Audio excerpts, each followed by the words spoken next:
नमस्कार, आप देख रहे हैं प्रणाम देवभूमि। मैं हूं आपके साथ उन्नति भटनागर। बुलेटिन का आगाज बड़ी अपडेट के साथ, जहां चारधाम यात्रा का विधिवत समापन हो चुका है। बद्रीनाथ धाम के कपाट शनिवार को शीतकाल के लिए दोपहर 3:35 पर बंद हो गए।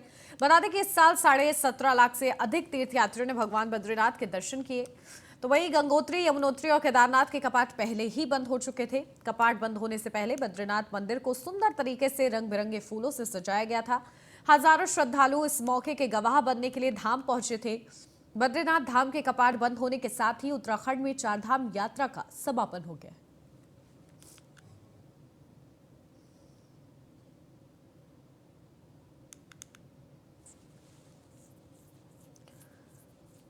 तो चारधाम यात्रा का समापन हो गया, जहां चारधाम यात्रा का पूरे विधि विधान के साथ समापन किया गया है और इस दौरान बड़ी संख्या में श्रद्धालु मौजूद रहे हैं। बताया जा रहा है बद्रीनाथ धाम में करीब 17.5 लाख से ज्यादा तीर्थ यात्रियों ने, श्रद्धालुओं ने दर्शन किए हैं। दोपहर 3:35 का मुहूर्त निकला था और देखिए उसी के अनुसार पूरे विधि विधान के साथ बद्रीनाथ धाम के कपाट बंद किए गए हैं। तो देखिए बद्रीनाथ धाम की रोचक बातें आपको बताते हैं। चार धाम में से एक प्राचीन धाम है, उत्तराखंड के चमोली जिले में स्थित है और इसी के साथ आदि शंकराचार्य ने इस धाम की स्थापना की। अलकनंदा नदी के तट पर यह है। भगवान विष्णु की यहां पर पूजा की जाती है और लोगों की विशेष आस्था यहां से जुड़ी हुई है। 2 पर्वतों नर नारायण के बीच ये बसा हुआ है। पुजारी शंकराचार्य के वंशज होते हैं। तो बद्रीनाथ के पुजारी कहलाते हैं रावल। ग्रीष्मकाल में 6 महीने के लिए बद्रीनाथ का धाम खोला जाता है। शीतकाल में 6 माह बंद रहता है ये धाम।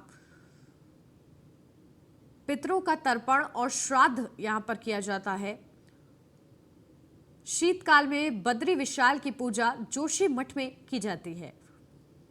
तो कपाट खुलने की तारीख टिहरी राजा के दरबार में निकलती है। राजपुरोहित पंचांग में मुहूर्त के अनुसार तारीख को तय करते हैं।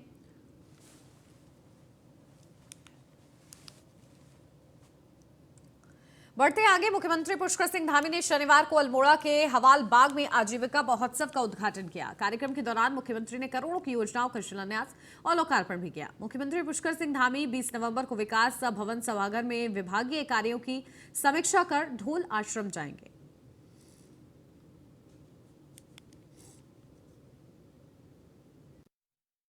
ये आजीविका महोत्सव ये हमारे लिए बहुत ही, हमारे प्रदेश के लिए, यहाँ के लोगों के लिए और स्टार्टअप के क्षेत्र में काम करने वाले, रोजगार और स्वरोजगार के क्षेत्र में काम करने वाले, स्वयं सहायता समूह में काम करने वाले, जो अपना यहाँ पर घरेलू उत्पाद बनाते हैं, यहाँ का स्थानीय उत्पाद बनाते हैं, उन सभी को एक मंच भी प्रदान करता है और कहीं ना कहीं आजीविका का साधन भी जो है उपलब्ध कराता है। इससे हमारे देश के यशस्वी प्रधानमंत्री मोदी जी का जो वोकल फॉर लोकल का मंत्र है, उसको भी जो है सार्थक करने का बहुत बड़ा ये महोत्सव है।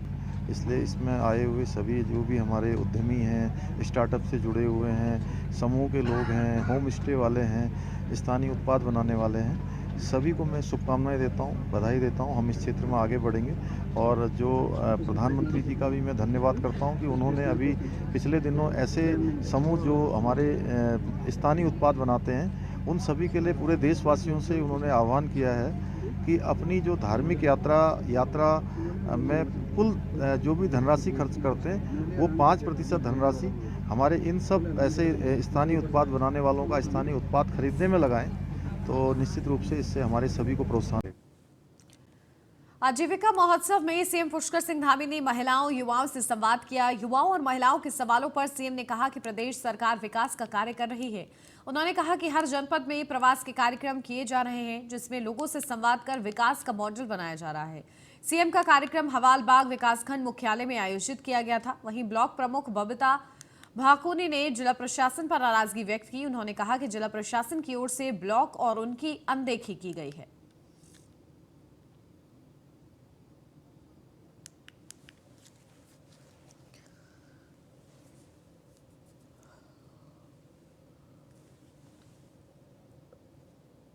सेवक आपके द्वार ये कार्यक्रम हमने प्रारंभ किया है, जहाँ भी प्रवास पर होते हैं, जहाँ भी जाते हैं तो वहाँ पर सभी लोगों से मिलते हैं, उनके विचार लेते हैं, जिससे कि आगे के कार्यक्रम बनाने में, आगे के प्रस्ताव बनाने में, सरकारी विकास की योजनाएं बनाने में सभी का उसमें सुझाव मिल जाते हैं, सभी का मार्गदर्शन मिल जाता है और एक विकास का मॉडल कैसा होना चाहिए वो जनसंवाद से हमको काफ़ी उससे सहूलियत मिलती है। बाजार की बात आती है, बाजार को इंटरनेशनल मार्केट के रूप में जो उद्यमियों ने कहा कि बाजार की विदेश तक जाना नहीं, बाजार में कोई कमी नहीं है। हमारी सरकार सभी को जो भी उत्पाद बनाने वाले हैं उनको बाजार उपलब्ध कराने के लिए हम पूरी तरह से प्रयासरत हैं और अच्छा बाजार मिलेगा, उत्पाद बनाएं, हमारी सरकार उनके लिए सबके लिए व्यवस्था करेगी। मुख्य सेवक आपके द्वार का महोत्सव 2022 हमारे विकासखंड हवलबाग में आयोजित किया गया और मुझे बड़े दुख के साथ कहना पड़ता है कि जो ये जिला प्रशासन द्वारा कार्यक्रम निर्धारित किया गया था इसे पूर्ण रूप से राजनीतिक बनाया गया है और एक प्रमुख होने के नाते हवलबाग विकासखंड की मुखिया होने के नाते मुझे वो सम्मान नहीं मिला गया और जो मेरी विकासखंड की मूलभूत समस्याएं थी जो मैं मुख्यमंत्री जी के सामने रखना चाहती थी उन्हें रखने नहीं दिया गया। और मैं ये चाहती हूँ कि अगर माननीय मुख्यमंत्री जी कहते हैं कि ग्राम पंचायतों को सशक्त बनाया जाए, मजबूत बनाया जाए, तो कैसे मजबूत बनाया जाएगा जब ग्रामीण जनता की जो ग्रामीण जनप्रतिनिधि हैं उन्हें ही अपनी बात नहीं रखनी दी जाएगी। चंपावत सर्किट हाउस में मुख्यमंत्री पुष्कर सिंह धामी ने प्रबुद्ध जनों और वरिष्ठ नागरिकों के साथ संवाद किया। मुख्यमंत्री ने कार्यक्रम में उपस्थित लोगों की समस्याओं को सुना और संबंधित अधिकारियों को उनके निस्तारण के लिए आवश्यक दिशा निर्देश भी दिए हैं।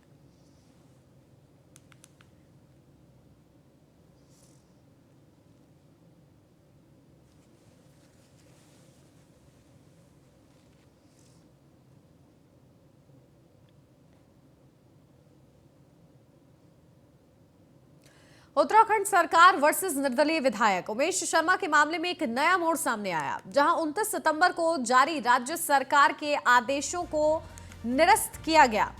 पूर्व सीएम त्रिवेंद्र बनाम उमेश शर्मा मामले में अब पैरवी करेगी सरकार। पूर्व सीएम त्रिवेंद्र दिल्ली में जेपी नड्डा और बीएल संतोष से मुलाकात उन्होंने की है। तो देखिए, इस पूरे मामले में एक के बाद एक बड़े मोड़ और नए मोड़ सामने आ रहे हैं, जहां कल पूर्व सीएम त्रिवेंद्र सिंह रावत ने मुलाकात की है भारतीय जनता पार्टी के दिग्गजों से।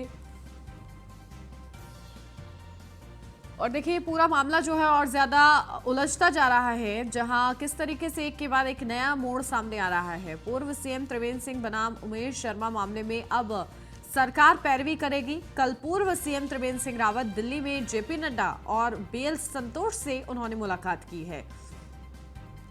तो देखिए, इस पूरे मामले में किस तरीके से जहां बड़े पहलू छुपे हुए हैं। 3 एसएलपी इस पूरे मामले में दायर हैं। 29 सितंबर को जारी राज्य सरकार के आदेशों को निरस्त किया गया है। पूर्व सीएम त्रिवेंद्र बनाम उमेश शर्मा मामले में अब पैरवी करेगी सरकार, जहां पूर्व सीएम त्रिवेंद्र दिल्ली में जेपी नड्डा और बीएल संतोष से भी उन्होंने मुलाकात की है। तो देखिए, इस पूरे मामले में एक के बाद एक नए मोड़ सामने आ रहे हैं।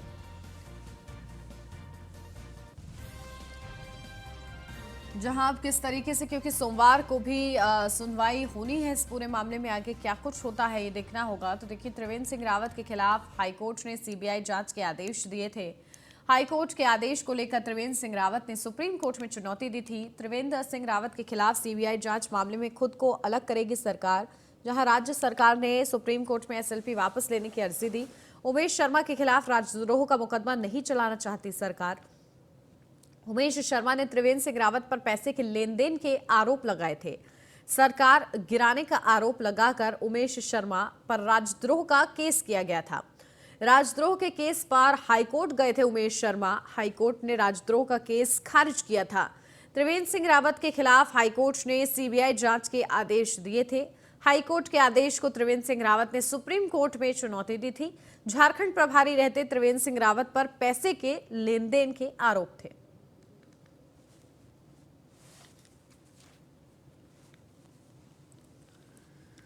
भारतीय जनता पार्टी के सांसद अनिल बलूनी ने 2012 के छावला गैंगरेप पीड़िता के माता पिता के साथ दिल्ली के उपराज्यपाल वीके सक्सेना से मुलाकात की। अनिल बलूनी ने उनसे मामले में पुनर्विचार याचिका दायर करने का अनुरोध किया, क्योंकि दिल्ली सरकार मामले में पक्षकार है, ताकि आरोपियों को कड़ी सजा दी जा सके। बता दें, इस महीने की शुरुआत में सुप्रीम कोर्ट ने सामूहिक बलात्कार और हत्या के लिए मौत की सजा पाने वाले 3 लोगों को बरी कर दिया था। अदालत ने कहा था कि अभियोजन पक्ष आरोपियों के खिलाफ ठोस और स्पष्ट सबूत देने में विफल रहा है। बलूनी उत्तराखंड से राज्यसभा सांसद हैं और पीड़िता भी इसी राज्य की रहने वाली थी।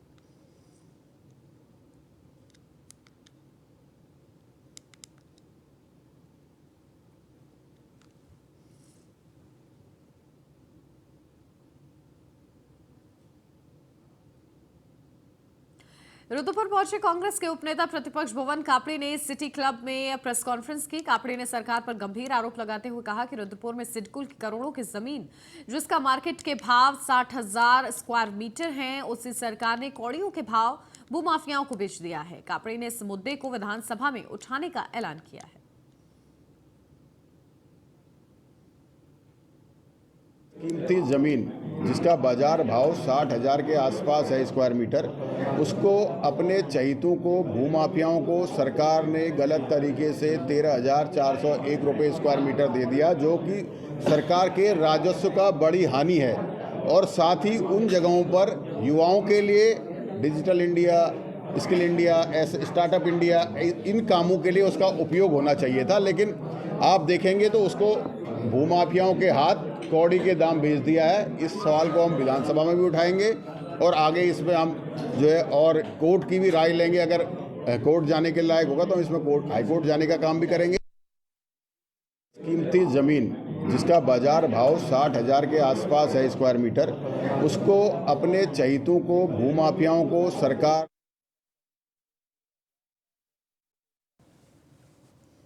उत्तराखंड कांग्रेस के विधायक प्रीतम सिंह ने सोमवार को राज्य सरकार को घेरने के लिए विभिन्न मुद्दों के साथ सचिवालय कूच करने का ऐलान किया है।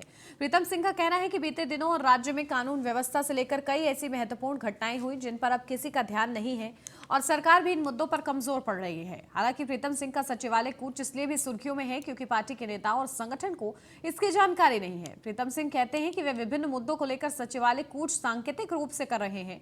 यह कोई शक्ति प्रदर्शन या दिखावा नहीं है और प्रदेश अध्यक्ष जी क्या कहते हैं उसकी उन्हें जानकारी नहीं है और उनका कहा वह सर माथे पर रखते हैं। मैं तो कांग्रेस का एक बहुत छोटा सा अदना सा सिपाही हूं और मैंने कहा कि भाई ये जो विषय हैं, चाहे अंकिता भंडारी हत्याकांड हो, चाहे यूकेएसएससी का प्रकरण हो, जो आज इलेक्ट्रॉनिक और प्रिंट मीडिया से जो है विलुप्त होते जा रहे हैं, चाहे विधानसभा भर्ती हो, चाहे कानून व्यवस्था को लेकर के प्रमुख के घर में घुस करके जो है उनकी पत्नी की हत्या का मामला हो, पूर्व प्रधान के घर में घुस करके उनकी गोली मारकर हत्या का मामला हो, हमारे विधायक आदेश चौहान जी के साथ जिस तरीके से एसएसपी द्वारा कृत्य किया गया है वो मामला हो, आज हमारे विधायक और पूर्व मंत्री तिलकराज बिहड़ जी को जो है धरने पर बैठना पड़ रहा है। ये कानून व्यवस्था की स्थिति है। मंत्री की हत्या का षड्यंत्र रचा जाता है, सरकार और पुलिस और इंटेलिजेंस को खबर नहीं रहती है। तो ये मुद्दे हैं जिन मुद्दों को लेकर के जो है हम एक सांकेतिक, ये कोई शक्ति प्रदर्शन नहीं, हम एक सांकेतिक कूच कर रहे हैं, सरकार को जगाने का काम कर रहे हैं कि अगर इन मुद्दों पर सरकार काम नहीं करेगी, इसकी सीबीआई जांच नहीं करेगी तो निश्चित रूप से विपक्ष उसका विरोध करेगा। चमोली जिले जोशीमठ ब्लॉक के उर्गम पल्ला जखोला मोटर मार्ग पर शुक्रवार रात एक यात्रियों से भरा टाटा सुमो वाहन अनियंत्रित होकर गहरी खाई में जा गिरा। इस हादसे में 12 लोगों की मौत हो गई है जबकि 5 लोग गंभीर रूप से घायल हैं। वहीं एसडीआरएफ और पुलिस ने मौके पर पहुंचकर रेस्क्यू अभियान चलाया। बताया जा रहा है कि वाहन में करीब 17 लोग सवार थे। सीएम पुष्कर सिंह धामी ने हादसे पर गहरा दुख व्यक्त किया है और इसकी मजिस्ट्रियल जांच के आदेश दे दिए हैं। सीएम ने मृतकों के परिजनों को 2-2 लाख रुपए की सहायता राशि देने के भी निर्देश दिए हैं। साथ ही दुर्घटना में घायलों को फ्री उपचार की व्यवस्था सुनिश्चित करने को भी कहा गया है।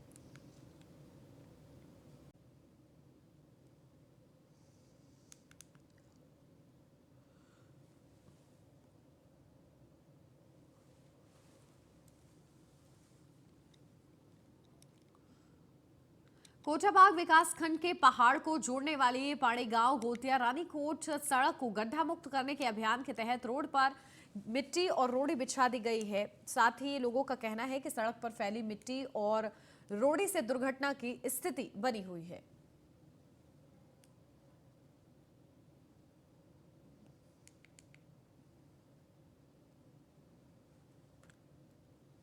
गड्ढा मुक्त जो मुहिम माननीय मुख्यमंत्री जी द्वारा चलाई गई है उसके अंतर्गत पूरी सड़क में डामरीकरण के स्थान पर रोड़ी और मिट्टी का भरान मिट्टी बिछाई जा रही है, जिसमें दुपहिया वाहनों से लेकर पूरे पहाड़ को जाने वाले सभी वाहनों में दुर्घटना की स्थिति बनी हुई है।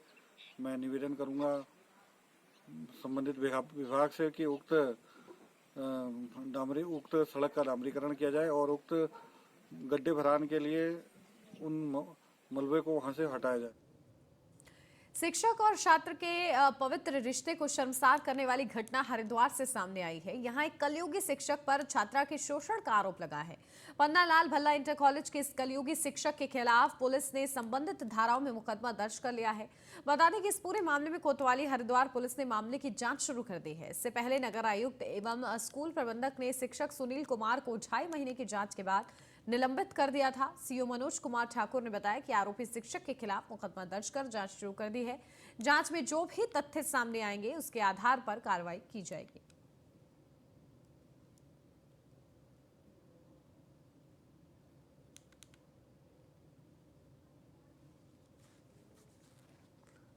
शिक्षक सुनील कुमार द्वारा छात्राओं पर शारीरिक और मानसिक शोषण के आरोप लगाए गए थे। उस संबंध में धारा 354 खा और 509 आईपीसी के अंतर्गत मुकदमा पंजीकृत कर लिया गया है। साथ ही साथ इसमें इंटर कॉलेज में भी एक कमेटी का गठन किया गया है जो इसकी जांच कर रही है। जा रहा है कि उनको कुछ पैसों को ज़बरदस्ती दिया गया। शुरुआत यहाँ से हुई और फिर उसके बाद उनको प्रताड़ित किया गया कि तुम अपनी फ्रेंड को लेकर मेरे पास आओ और वहाँ पर उसको छोड़कर रूम में और तुम चले जाओ। तो इस बीच में उनकी बहुत बहसा भी हुई, क्योंकि वो छात्रा ऐसा नहीं कर रही थी।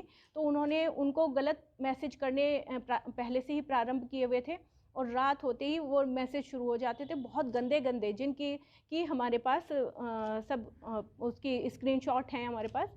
तो एक अध्यापक के द्वारा इस तरह के जो कार्य किए जा रहे थे, ये बहुत ही अशोभनीय कार्य।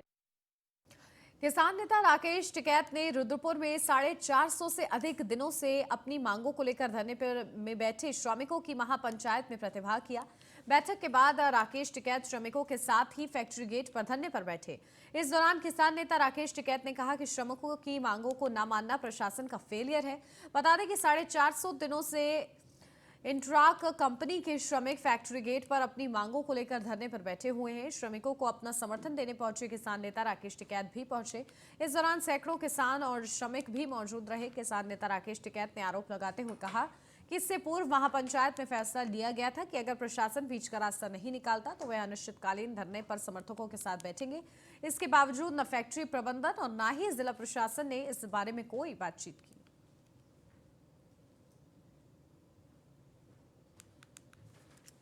हो गया धरना दे रखा है उन्हें और 15-20 साल से इस फैक्ट्री में काम कर रहे हैं।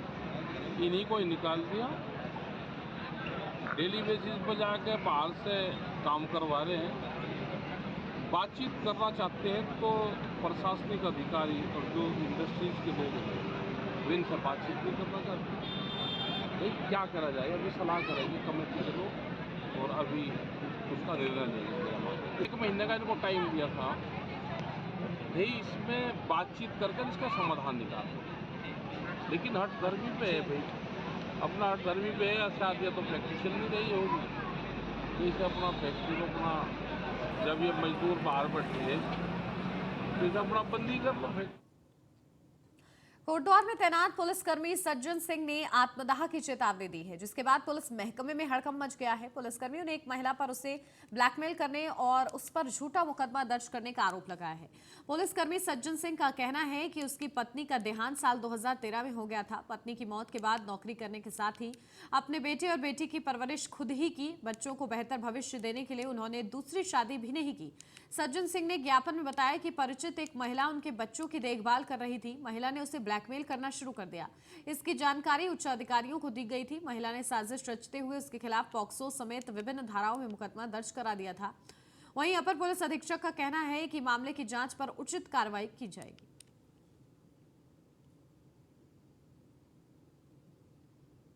मेरे संज्ञान में आया है, हम बात करेंगे उनसे और डिपार्टमेंट का मामला है मेरे ख्याल से कुछ गलतफहमी शायद उनको रही हो, तो हम बात करेंगे और जो भी उचित है उस हिसाब से काम करेंगे।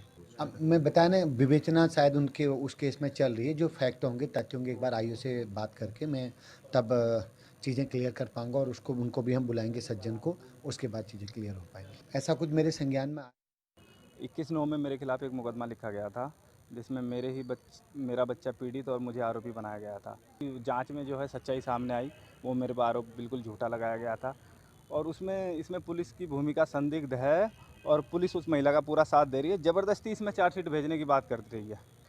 अब मेरा कोई जीने का औचित्य नहीं बैठ रहा है, क्योंकि मेरे बच्चे के साथ इस तरह का वो परेशान हुआ और मेरी सामाजिक क्षति होगी। मुझ पर इस तरह का आरोप लगाया, जो मैं बोल भी नहीं पा रहा हूँ माइक के सामने। महामहिम राष्ट्रपति महोदय से, माननीय मुख्यमंत्री महोदय से इच्छा मृत्यु की डिमांड। शहर में बढ़ते प्रदूषण की रोकथाम के लिए आरटीए की बैठक की गई, जिसमें उन तमाम बिंदुओं पर चर्चा की गई जो प्रदूषण को कंट्रोल करने में महत्वपूर्ण साबित हो सकते हैं। इस बैठक में सरकार की तय की गई गाइडलाइन के अनुसार अगले साल निर्धारित समय के बाद डीजल पेट्रोल से चलने वाले ऑटो विक्रम की जगह सीएनजी इलेक्ट्रिक ऑटो विक्रम को ही चलाने की मंजूरी मिलेगी। देहरादून आरटीओ सुनील शर्मा ने बताया कि ऐसे कदम में शहर में बढ़ते प्रदूषण को कंट्रोल करने में काफी मदद मिलेगी।